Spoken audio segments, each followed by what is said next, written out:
welcome to the Old Man in the Kitchen podcast.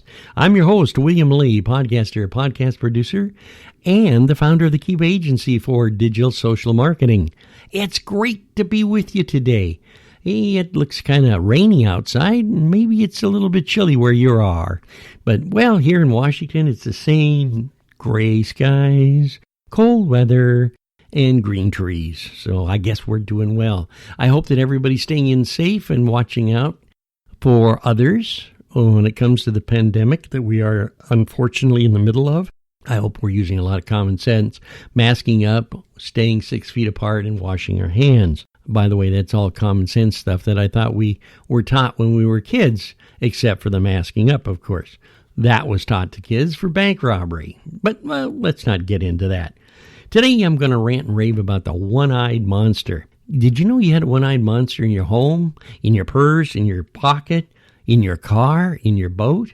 One-eyed monster is just about everywhere you go now. What is it? It's the cell phone, the smart cell phone. You know, back when telephones were going and it was a party line, it was kind of interesting because everybody had their own ring, like 2 rings and a dash, and another ring was the lady down the street. Of course, everybody had the opportunity to pick up the phone and listen to your conversation, and it wasn't very private. In those days, however, it was a base for communication to keep the family. Hey, what are you doing, Ma? And how's Dad? And what's going on at the farm? Well, high technology has changed everything that we understood in the early years and now created a smartphone. Now some of these phones are very, very smart, and the newer ones coming out are even smarter. Did you know the actual smartphone now is really a miniature computer? That's right. This computer can keep your information. It can keep phone lists for you. It can make emergency calls. It can work with you on your physical fitness, how many steps a day you're taking, how many calories you're burning.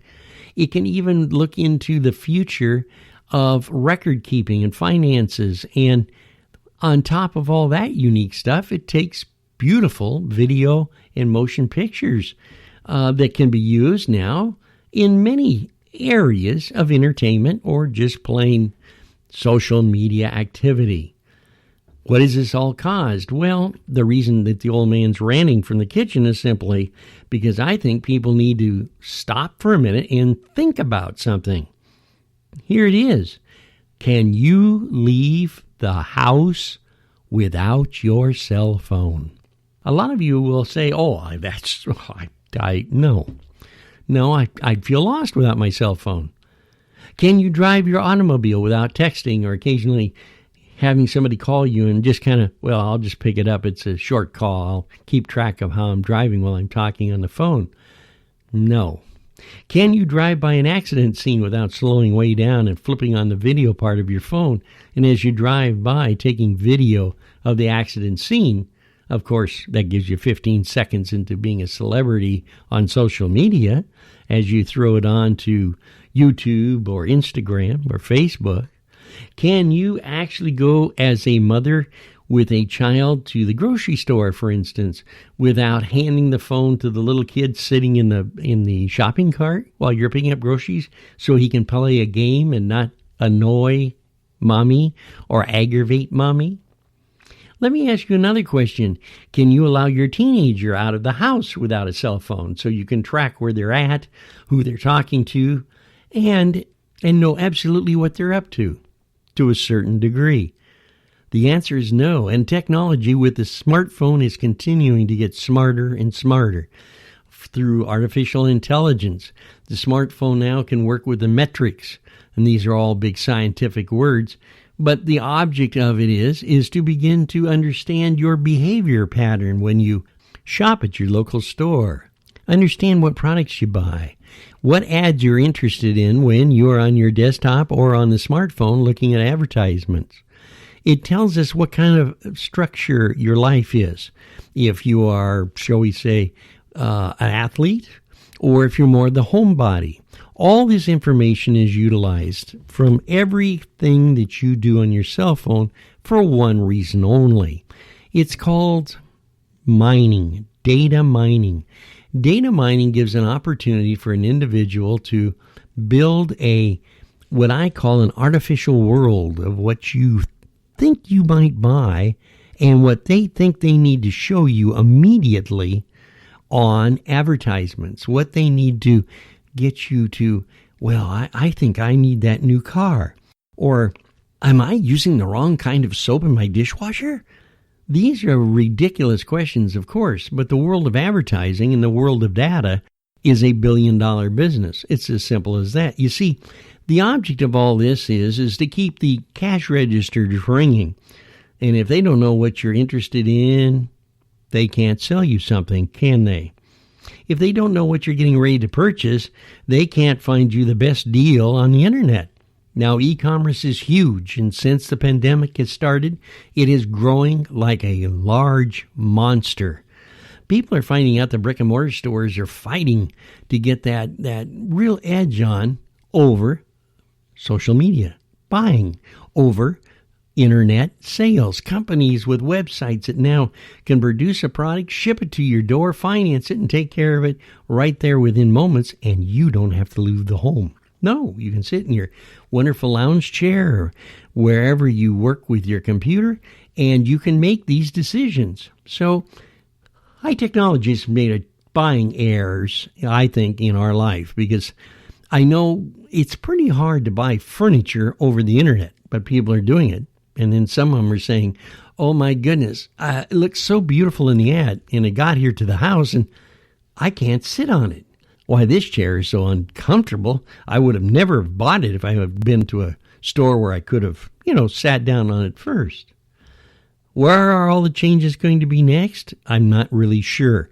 But what I'm really sure of is you need to stop and think about your phone for just a moment. Let's talk about all the information that's in that phone that you think is very smart. For instance, my chart is used by many hospitals and care providers so that you can keep track of your appointments, your visits, request appointments, and medical records are also available. These records give the hacker an opportunity to know more about you. The more information, such as numbers of telephones that you use, social security cards, all this data, your login to your personal financial portfolio is gold to the average hacker. And then stop and also think about this. If you want to really upset yourself like I am, it's information that maybe you don't want people to know about. Maybe you don't care if people know that you just drove to Uncle Willie's great gas station in Tacoma, as an example. Or how many steps you have walked today. How much, money have you put into the bank today? And I can go on and on and on with things now that are available on a smartphone that can be mined. That's right, data mined, and cleaning your financial well-being completely out. Cell phones, smartphones, and computers, they're all the same, folks, when it comes to a hacker. So let's take another look at something really ugly about a smartphone that's caused other problems besides personal information and privacy being breached. Texting, sex texting, texting. The time that's wasted with texting continuously is always a miserable reminder of how we've let a machine take over our mind. For instance, if you're driving down the road, you've got a text. I've seen ladies all the time and men texting back and forth, looking down. Oh, look at that. We stopped at a red light. I have 2 minutes to text my wife. This is absolutely ridiculous behavior. It really is. Laws were set out to make sure that people aren't hurt, that wrecks and fatalities are slowed down. I occasionally look out and say, oh, look at that. This lady's texting and she's doing 60 miles an hour. Isn't that amazing? Or this gentleman's watching the end of the motion picture from Marvel magazine. Isn't that interesting? While his eyes are bouncing back and forth onto the roadway. The reflex time to correct could be a wreck, could be riding too close to somebody, or even running to the shoulder and hurting somebody that is parked or walking down the shoulder is very possible. Why do we do these things? Can't we just put the phone down long enough to be able to drive from Ma's house to the grocery store? Or how about this? The family gets together for a great reunion. At the dinner table, all you hear is silence. And then all of a sudden, maybe somebody go, ha ha, or yeah, And you wonder what's going on because most of the time they're texting each other or they're just not there at all. Why? Because they're in game land. They're chasing the great wizard.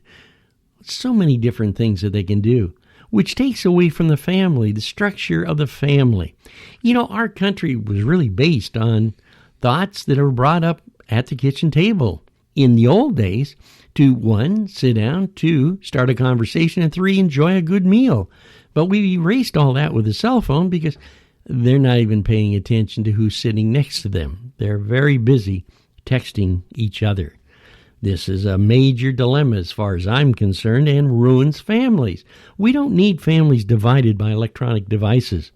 Electronic devices were built to aid in our life, to save us more time, to give us that we time, where we could eliminate certain chores and have things really taken care of electronically simply by setting up different platforms on our phone.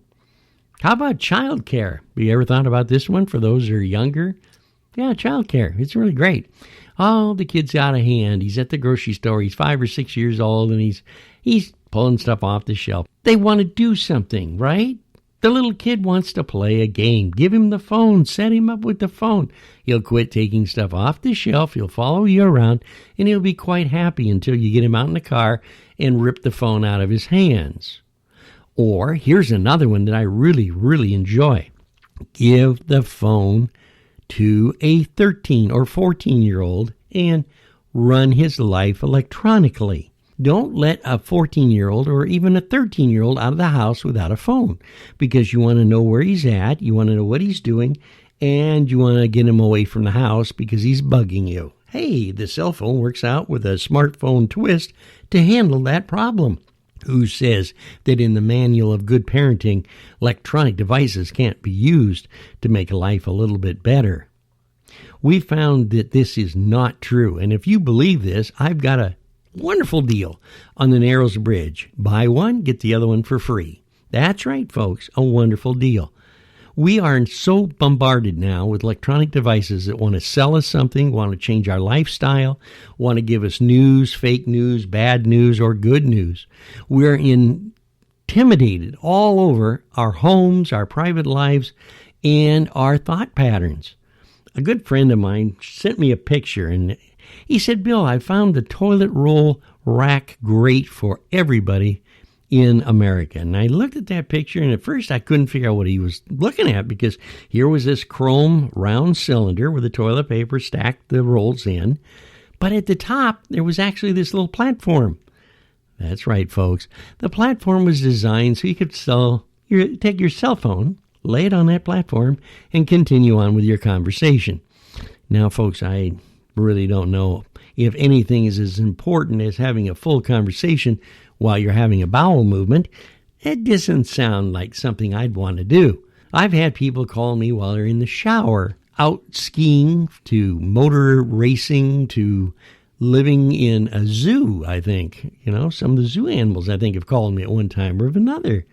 We need to use common sense when we get into the idea that the one-eyed monster is here to stay, and he's running our lives, and we need to stop that. The old man's ranting about this. Maybe you agree, maybe you don't agree. But let me give a couple of good points, and then I'll kill the subject and let you think about it for a little bit. Cell phones are not designed to give you 15 seconds of celebrity around the world as you take a picture of, look at that, a video and a picture of a man beating a woman on the streets of Seattle or whatever town that you're in.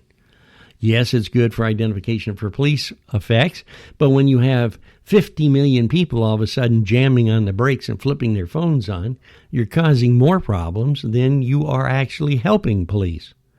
Number 2, saving photos for moments is precious. Those are